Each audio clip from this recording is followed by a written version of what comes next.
Hi there and welcome to my channel. In this video, I'm sharing with you my placement experience. My first placement just came to an end as a teacher trainee and it's been so amazing. I'm going to share with you in this video some of the experiences I went through in my placement school. This is just to guide any of you who might be aspiring to be a teacher or in the process of applying to train as a teacher. Hello guys and welcome back to my channel. For those of you who are returning subscribers, thank you so much for your time. If you are new here, my name is Rita Siang. I am an educator, a public speaker, and the author of You're Unstoppable. I also founded a nonprofit Feminine South Africa to empower women and girls. So on my channel, I share videos on living and working in the UK, applying for visas. I am currently training as a teacher in the UK, so I share videos on apply for your teacher training course and share some of my experiences as a teacher trainee. I also share videos on relationship, online dating, and personal development. So if any of this interests you, I welcome you to take a seat by subscribing to my channel and also turning on the notification bell so that anytime a new video is up, you will receive an alert from me. All right, so let's delve into it. I arrived in my placement school, which was really a big one. A class size of 34 pupils. It was such an amazing school. The class, the pupils were so lovely. Even as I talk about them, I miss them so much. So the first week in my placement school was actually meant for observations, watching my teacher teach. And I didn't just observe lessons, but I observed everything. Before even we started the first week, the Monday was an in-service training. I helped my class teacher to set up the tables. She decided where to place various pupils in order to be able to support them. The week began and the pupils arrived in. So the first thing that I remember doing was learning their names, building relationships with them, trying to know them, talking with them, interacting with them. I started observing routines when they come into the class. At the end of the day, there is also a series of routines that they go through. There are routines for transitioning lessons. To move from one lesson to another lesson, there is transition routines that they have to do. I'm going to share these experiences, not in any specific order, but as in how I remember them. So please bear with me. Every lesson had various routines and various steps in there and various scaffolding and different things that happen during the lesson. Aside the routines, the next thing that I also observed was how the teacher managed behavior, how she uses verbal or non-verbal cues. I had to observe all those behavior management techniques as well from her. And I made notes on that. During my stay in the school, it's been such an amazing experience. The staff were so welcoming and warm. They were very supportive and it really made me feel very comfortable. In my second week, I started teaching very short lessons, mostly lesson starters, maths, science, and other lessons, which were all lesson starters. And third week, I started teaching short lessons like guided reading, spelling, and stuff like that. Then I proceeded to teaching whole lessons. From the start, my lessons were not the very best, but I'll say I tried. I didn't go easy on myself during my lessons because I knew that if I push myself further, the chance to have more opportunities to experience teaching, that's when I'll learn more. Every week, I had mentor meeting with my mentor. My mentor also observed me once every week, even though my class teacher was always there to observe what I was teaching.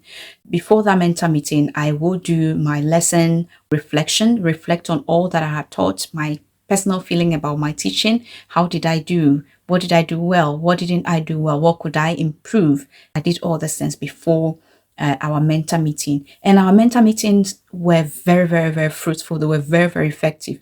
My mentor really pushed me. He really pushed me. All I can say is that when you get to your placement, you put your eyes down and see how things are going to go, but always be ready to push yourself. Always accept the opportunity to teach more. I did not wait for my mentor to ask me, oh, can you teach this? No, I'm like, oh, do you want me to teach this? I can teach this. I can prepare for this one. I look at the topic and I'm like, okay, I would like you to teach the first one. Then I'll see how you would go about it and I can take on the subsequent ones. Give yourself more opportunities to stand in front of the children, to articulate, to speak, to teach, okay? So that you get to develop your expertise as a teacher. My mentor had an after-school club which was more of athletic and sport activities. So I went out with her and, saw how she managed the after school club, all that she needs to do. I also helped in swimming. We had swimming every Friday in our school. I mean, it's really, really helpful. At least I know what to do and what swimming lessons look like in case I get to a school where children are expected to do that. I know what I have to do, the various routines around the swimming activities. My first placement was in year 4 class. There were 2 year 4 classes. So what I did was that I observed teachers teaching the other class how certain lessons were taught, like DT, maths, English, how they teach them differently from what my class teacher does. I also had the chance to observe a year 1 class phonics lesson, even though I never taught in the key stage 1. So I spent majority of my time in that class, planning, preparing and teaching lessons, and then also doing observations whilst observing a couple of classes throughout the school, just to see how things are done differently and how different teachers manage behavior or their teaching techniques, and how they control the class in general. Once you get to your school, make sure you familiarize yourself with the school completely. Know where assembly is held, know where the hall is, where they have their lunch, know where the art cupboard is, where the sports resources are. Make sure that you know the routine throughout the school and the expectations, the values of the school, and how to inculcate these values in your lessons. Read the behavior management policy and know what happens to a child when they do what. And also that would help you to be able to see behavior management through. For instance, if a child misbehaves for the first time, the second time, the third time, what do you do to that child? Towards the first half of my placement, I had what we call assessment point 1, which was my first assessment. My mentor and my head teacher had opportunity to observe my lessons and to give feedback. I was actually shocked about how well I did.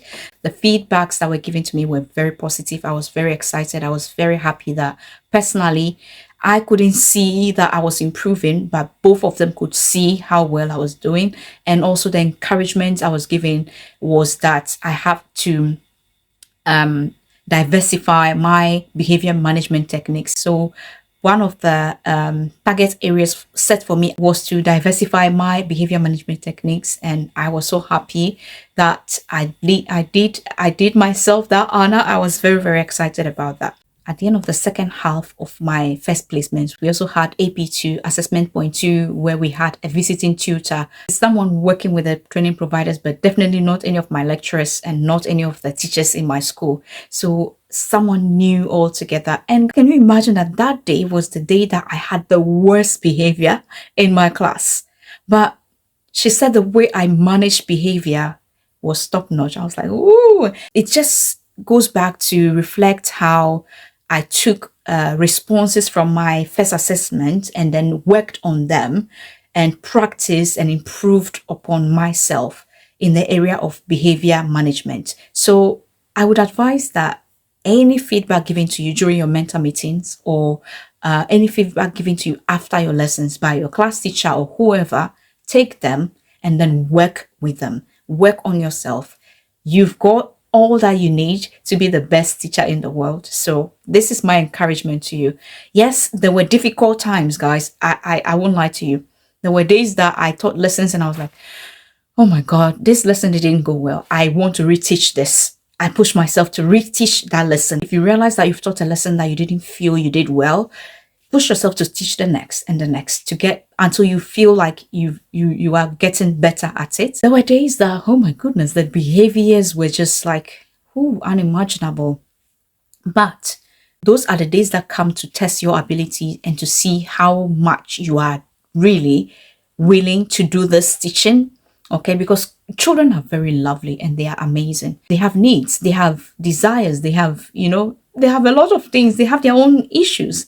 Okay, so for behavior, it will always be a challenge in the class, but you have to be that adult in the class who manages the class, who control the class, and who have routines in place and various behavior management techniques in your bag to help you deal with it. So yes, I had difficult days that I felt like my lesson was crap. It didn't go well. It was horrible. But then my mentor gives me encouragement. Then we come together and decide what area of development to focus on in my next week. We started teaching 2 hours, and then we progressed to 4 hours, and then to 6 hours, then to 9 hours of teaching. I've planned several lessons from scratch by myself to give me the experience, and I've planned lessons together with my class teacher as well. And I've also used resources that were already existing. So that has been my experience in my placement. I don't know if I've touched on everything, but if you have any specific questions you want to ask me, do not hesitate to leave it in the comment section for me. I will definitely answer those questions. In case you are just about preparing to go for your placement, or you are considering teacher training and you are thinking, how is the placement going to be like? You're going to be managing behavior. You are going to be in a class teaching full lessons, and you're going to be doing practical lessons, experiments and stuff like that. You just have to prepare yourself and your mind psychologically to embrace all that you are doing. It hasn't been easy, but I believe that if I can do this, you can do it, and you can even do it better. All right, so you've got this. All right, guys, so that's it for today. I hope that this inspires you and you've learned a few things from it. If you are definitely planning to start teacher training, then be expecting to do your placement, and these are some of the things you're going to be experiencing and going through. And I hope that you found value in this video. If you have, then I encourage you to please subscribe to this channel and also turn on your notification so that anytime I have a new video, you'll receive an alert from me. Thank you, and I'll see you in my next video.